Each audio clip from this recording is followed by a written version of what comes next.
سورہ اقدس شادی کے لیے کیا وظیفہ پڑھنا چاہیے کہ شادی ہو جائے؟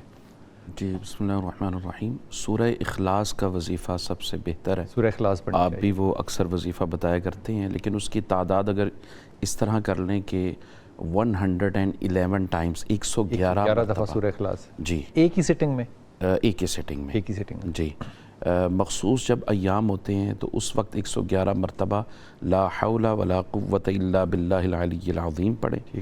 اول آخر درود پاک ضرور پڑھیں، کیونکہ ہم امت ہیں رسالت محمد صلی اللہ تعالی وسلم کی، تو ہماری نسبت جب تک وہ پہلے قائم نہیں ہو جاتی اس کے بعد پھر کوئی عمل ہے وہ آپ کو ضرور کامیابی دے. جب سورہ اخلاص پڑھنی ہے تو اس سے پہلے بھی کچھ درود پڑھنا ہے؟ درود پاک پڑھنا جی 11 مرتبہ پڑھ لیں، 21 مرتبہ پڑھ لیں، محبت کے ساتھ جتنا بھی آپ پڑھ سکیں 111 مرتبہ، اور اس کے 40 ڈیز کمپلیٹ کرنے ہیں. 40 دن کے لیے 40 دن آپ درود پڑھیں، سورہ اخلاص 111 دفعہ پڑھیں، آخر میں پھر درود پڑھیں، اور 40 دن میں اگر آپ کے ایام خصوصی آ جائیں خواتین کے تو اس میں آپ نے لا حول ولا قوت الا باللہ العظیم کی تسبیح پڑھنی ہے. اس سے پہلے بھی آپ نے درود پڑھنا ہے اور اس کے بعد بھی درود پاک پڑھنا ہے. درست ہو گیا. یہ شادی کے لیے جی یہ وہ بچی خود کرے. جی اور اگر شادی میں سم ٹائمز ایسا ہوتا ہے کہ رشتے آتے ہیں مگر ہوتے نہیں، یا بات ہوتی ہے ٹوٹ چلتی نہیں بات آگے. جی اس کے لیے ایسا ہے کہ 5 کلو یا حسب توفیق 3 کلو 2 کلو جتنا بھی گوشت لے سکتے ہیں، مٹن لے لیں، بیف لے لیں، چکن لے لیں، کوئی سا بھی لے لیں، اس پر 787 ٹائمز پہلا قل یا ایھا الکافرون یہ پورا قل پڑھیں اول آخر درود پاک کے ساتھ. اس کے بعد دعا کریں کہ جو بھی رکاوٹیں ہیں، پریشانیاں ہیں، بندشیں ہیں وہ سب کھل جائیں. اس کے بعد اس کے 3 حصے کرنے ہیں، اس گوشت کے 3 حصے کرنے ہیں. ایک آپ پانی کے جانوروں کو نہر میں یا دریا میں بہا دیں، ایک حصہ جو ہے وہ خشکی پر پرندے وغیرہ کھا لیں، اور ایک جو ہے وہ پکا کر خود گھر میں پکانا ہے اور پکا کر غرباء میں تقسیم کر دیں. واہ.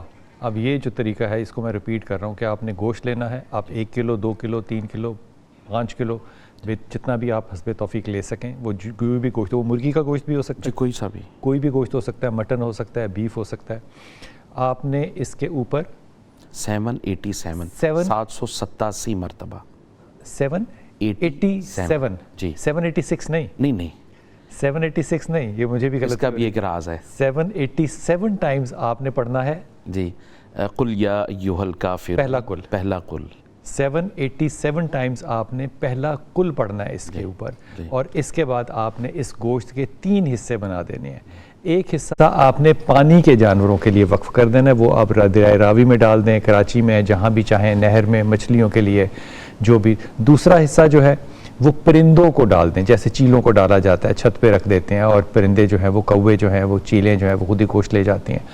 تیسرا حصہ آپ نے پکانا ہے اور پکا کے آپ نے غربا میں تقسیم کرنا ہے، کسی کے گھر بھجوا دیں، کوئی غریب آدمی ہے.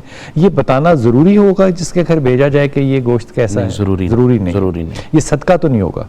یہ صدقہ ہوگا. صدقہ ہوگا، عمل بھی ہو جائے گا. کہ پھر آپ کسی سید کے گھر نہیں بھیجیں گے؟ نہیں، صدقہ وہ جو واجب ہے نا جی وہ نہیں بھیجیں گے سید کے لیے. ٹھیک. یہ جو نفلی صدقہ ہوتا ہے یہ سید بھی لے سکتا ہے. اچھا، یہ ویسے اختلافی سی تھوڑی سی بات ہے کہ نفلی لے سکتا ہے، صدقہ نہیں لے سکتے، کیونکہ وہ جو حدیث ہے یہ جو عام طور پر چہلم پہ قلخانیوں پہ لوگ کھاتے ہیں یہ بھی تو صدقہ ہی ہوتا ہے نا. یہ نیاز ہوتی ہے.